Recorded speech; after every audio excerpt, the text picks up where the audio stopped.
Welcome to another edition of the Leukemia Tapes, so-called because I'm being treated for chemotherapy here at Vanderbilt Medical Center.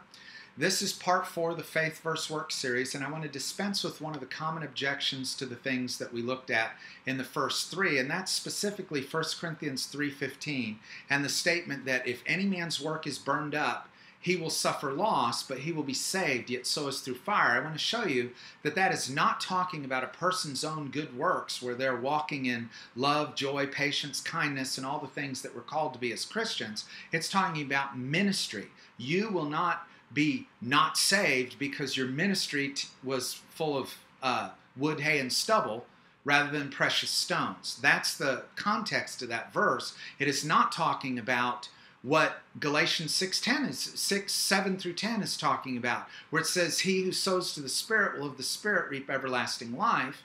He who sows to the flesh will from the flesh reap corruption. Let us not grow weary in doing good. It's not talking about those works. Those works we will be judged for. And yes, your entrance into the kingdom of God is on the line for those things, because the unrighteous will not inherit the kingdom of God. But your teaching and your preaching, that is not on the line. And I think this passage speaks for itself. So 1 Corinthians chapter 3, verse 5, I'm reading from the New American Standard Version. What then is Apollos, and what is Paul? Servants through whom you believed, even as the Lord gave opportunity to each one. I planted, Apollos watered, but God was causing the growth. So then neither the one who plants nor the one who waters is anything, but God who causes the growth. Now he who plants and he who waters are one, but each will receive his own reward according to his own labor. His own labor as far as obeying Christ? No, his own labor as far as his ministry to the Corinthians, whether that was planting, watering. These are teachers to the Corinthians that he's talking about. For we are God's fellow workers. You are God's field, God's building. This is talking about ministry, not your obligation to turn away from murder and, sexual immorality and all the other things that God has called us to do. By the Spirit of God, we must put to death the deeds of the body. According to the grace of God which is given to me, like a wise master builder, I laid a foundation, and another is building on it.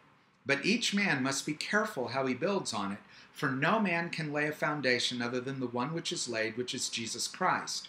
Now if any man builds on the foundation with gold, silver, precious stones, wood, hay, straw, each man's work will become evident, for the day will show it, because it is to be revealed with fire, and the fire itself will test the quality of each man's work.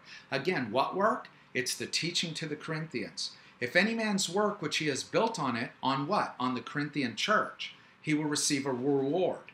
But if any man's work is burned up, he will suffer loss, but he himself will be saved, yet so is through fire. It is true that if your ministry is not a great, powerful ministry, you don't teach the right things, you will still be saved. But if you don't follow and obey Christ, if you claim to know Christ but don't obey him, then you're a liar and the truth is not in you. The unrighteous will not inherit the kingdom of God. This is talking about the work of ministry, not the good works that God has called us to do through the Spirit of God as we walk in Jesus' life.